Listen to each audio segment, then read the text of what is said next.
Welcome back to the channel. This is Roberto with Full Curl Precision again. For tonight's video, it's rather simple. I'm just having at a viewer request, kind of giving a discussion on about good options for budget-friendly scopes. And so that's all we're doing tonight. And I'm just going to give you my perspective as in using scopes over the years that I've hunted with and have tried and been able to have success with, what worked, what didn't work, things like that. So for the longest time, I used to hunt with not burst, but Bushnell scopes, and they worked well for what I needed, especially the trophy line of scopes. I didn't grow up with a whole lot of money, so the idea of being able to just have a good, affordable, reliable scope, it did everything we needed. It was pretty rare to get shots past 150 yards back east. So for those needs, those scopes did fine. But they weren't the greatest for low light. They got a little foggy when you zoomed in. Not bad scopes, but just not the best. I've tried Vortex a couple times. They've always held zero. I've never had an issue with that. But I've never had the clarity that they claimed to have. I kind of always found that for their overall quality, their pricing never really matched that. It's like, oh, but it's only a $300 scope. Yeah, but it's built like a $100 scope.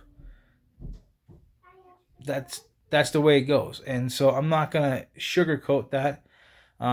Have they changed? I'm sure to a degree they have. I haven't messed with them in a few years. But the ones I've had, I was never really impressed with. I've tried different lines too. One was a Diamondback. I can't remember what the other one was, but again, just not really all that impressed. I've had a couple Loopholds. They've always been clear, lightweight, durable. They're kind of hard to beat because they've always been pretty reliable across the board. I've been hearing some reports that some of the newer ones are not as good as they used to be, and that I have no doubt that that could be the case. I guess it all depends on the model and the exact type of scope that you're using. All these factors, but the few that I've had, I haven't had much of an issue with. I've had Redfields. Those have always served me well. They're kind of the more affordable sister company to Loophole. I can't complain about any of the Redfields I've had. They've done me well. And again, I'm not some long range target shooter, so if you whatever you're using as far as that goes, there's different companies, so I'm not trying to get into that. I'm talking about just practical, average hunting scopes that are typically more budget friendly. But the ones I found that have been consistently good for overall clarity are on par with like Loophole. Just overall durable, fairly lightweight, and don't cost a ton to get into, have been the Burr scopes. So that's what I carry right now. And for my particular rig, I have a 2.5 to 10 by 42. It's pretty lightweight, and on the rifle that I have in 270, one of the does that I shot this past season, I shot her at 375 yards. It was the last like 3 minutes of legal light, and I was on full zoom at 10, and it was still clear enough for me to make her out just fine and see everything I needed to make an ethical shot. And I really like that. And it didn't break the bank. So that's the other thing too. Now I know there's going to be some better brands out there like Trijicon, Night Force, and Zeiss and Swarovski, and I get that. But it's pretty difficult and not very common to find any of those other brands under $500. Again, I'm not speaking ill of any of these companies. They have a great reputation. Zeiss, Swarovski, Leica, they've all been really good optics. So I don't have anything bad to say about any particular companies. Um, I guess I'm just not overly impressed with Vortex, even with their more expensive scopes. I feel like for the money that you can get, if you're spending on them, there are far better options to use.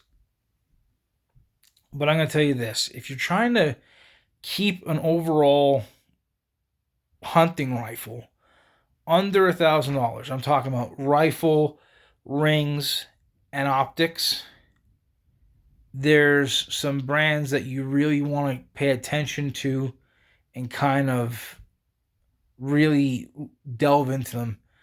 One of which is going to be Burris. Now so if you are not shooting past, let's say, 500 yards tops, you can find some pretty good rifles in the $500, $600, and even $700 range.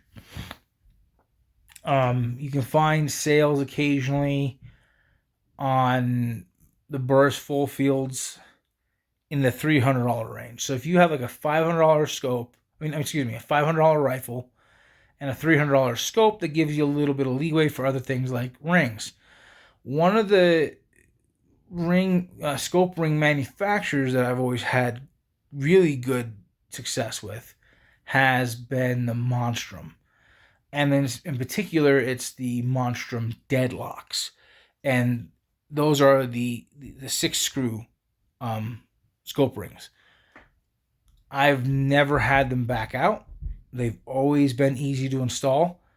They're not the most lightweight, but outside of that, I mean, what do you want for $30? That's the other thing too. They're not costing $100 to $150 for these scope rings. They're not ultra expensive. And here's the thing: I'm not knocking anybody who wants to spend more than that. If you want to spend more than that, go for it. Have fun. Have a blast. Do whatever you want. But if you're, just looking for a good tool, you're not looking for like an investment rifle. You're just looking for something that you can use, beat up, and not feel bad about it. There's a few setups that you're going to have a hard time beating. We're going to start with rifles, and then we're going to go through the total setups. So for one, you're going to have a hard time passing on the Ruger Americans. You're going to have a hard time passing on the CVA Cascades. You're going to have a hard time passing on the Savage Axis or the budget-friendly Savage 110s. You're also going to have a hard time passing on the more budget-aspected Tikka T3s. When I say T3s, I mean in general. Specifically right now, it's a T3X. So, yeah, there's some really good options. Weatherby Vanguards, Howa 1500s. There's some really good options. I haven't had a chance to shoot any of the new Remingtons or the new Winchesters. I've actually heard that the Winchester XPRs are pretty decent. And again, I'm not talking about something fancy, but we're just talking about as a good tool rifle that you can have, just shooting groups just under MOA. So, groups that are consistently between 3/4 of an inch to an inch, which is moderate. If you're staying within 400 yards, that's going to do everything you need it to. And that's going to include deer, bear, elk, moose. You can hit everything you need to. And then optics that are going to be really good inside that budget realm are going to be ones like the Burris full fields. Some lower end loopholes. There's some really good ones. I haven't had a chance to mess with Maven, but I've heard some of the lower scopes are pretty decent. So yeah, there's ways to build under $1,000. And then the same thing with the Monstrum scope rings. They're easy to get. You can order them off of Amazon all day long. They also make Picatinis. So yeah, if you do any of that, it's pretty easy to build a decent rig. But I've personally had a lot of great success with the Burris full field line. Um, and I was just having a conversation with somebody, and they're just like, "Well, this scope," and they proceed to list off this really higher end scope is so much clearer. I'm like, so I looked up the model, and it was like a $3,000 scope, and I'm like, it better be. If you're comparing a $3,000 scope to a $300 scope, and it's only marginally clear, I think you're kind of getting ripped off. Um, that's just my take. But if you're trying to say, "Oh, but this is better than that," yeah, no, no, duh, it's supposed to be better. If it's $3,000 and it's not better, the dope is you for buying it. So there's these things too. You want to have something you're not afraid to scratch up a little bit, because hunting is not always clean. There's a variety of terrains that you can go through. Depends on where you live. Let's say you live in the Midwest, where when I say Midwest, I'm talking more open in the cornfields. Well, the thing is, if you're hunting out in the elements, you're dealing with snow and you're dealing with cold and sometimes freezing rain. It's nice to have something you're not afraid to use. As a matter of fact, one of the channels that I follow, and he's a really good shooter and he's a really good reloader, and I've learned a lot from watching him. Reloading Weatherby. He has a Weatherby Mark V Deluxe, which is a classic Weatherby. I mean, just the beautiful walnut stock, the beautiful bluing, and he has it in 340 Weatherby. A really great cartridge. And in several of his videos, he talks about that he loves it, but he also kind of regrets not getting something more field worthy. And he explains it further by saying it's not that the other one isn't accurate or wouldn't hold up, but it's almost too nice to take out in the field. And that's kind of the point I'm talking about. There are certain rifles and scopes and things like that are more on the investment side. And then there's scopes that are just tools. And same thing with rifles. They're just tools. They're there to serve a purpose. They're there to fulfill a need.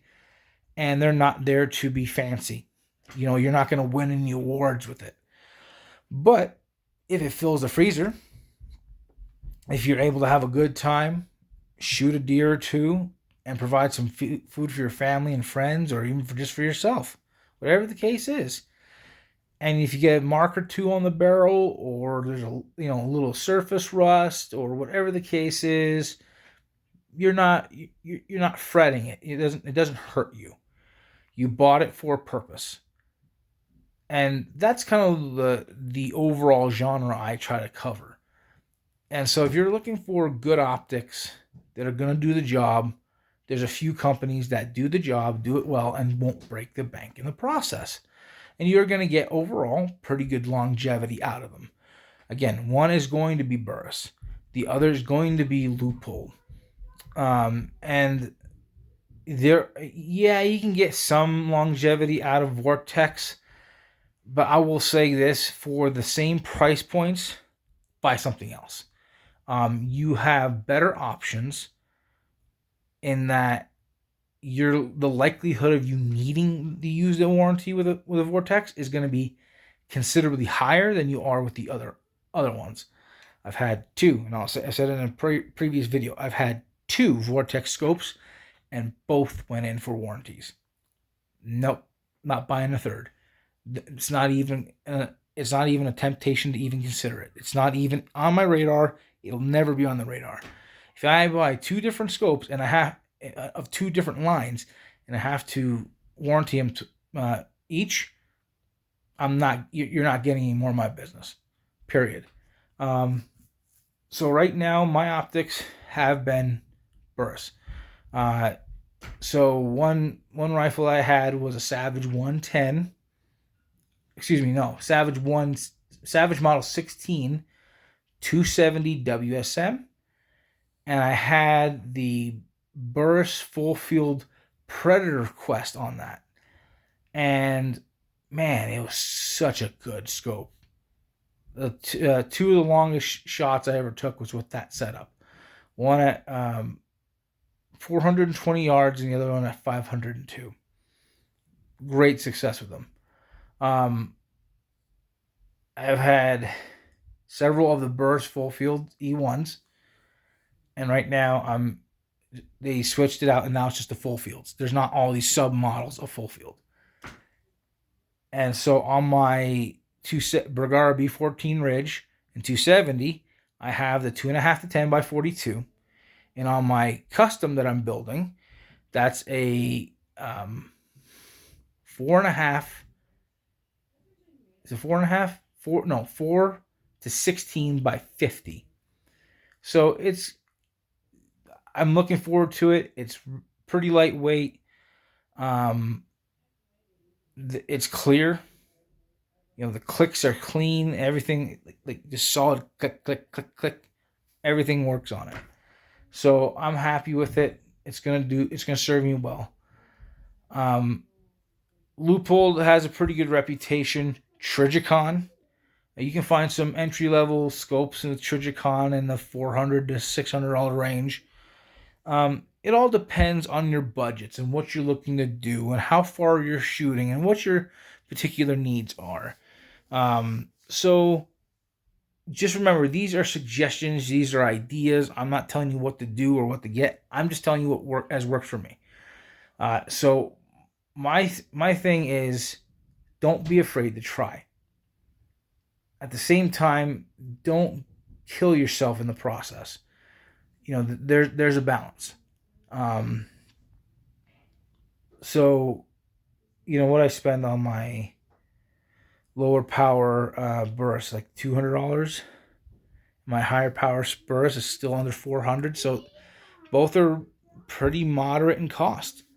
So the nice part is, I can put together a rifle, a scope with rings and, whatever I want, basically, and still keep it under $1,500. It's not a bad way to go. It's the same reason why I prefer a muzzle brake over a suppressor.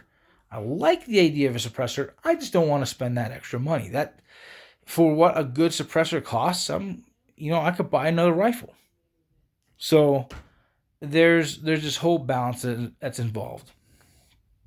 So if you have a scope that you prefer to use, put it in the comments. I'm always willing to hear what you like and why you like it. And, I like having these discussions. I'm not going to sit here and knock what someone else likes. So be respectful. If somebody comments a scope that you don't particularly care for, it's okay to disagree. Just be respectful about it. So that's all I have for tonight. Please like, subscribe, share, comment, and we'll talk to you again.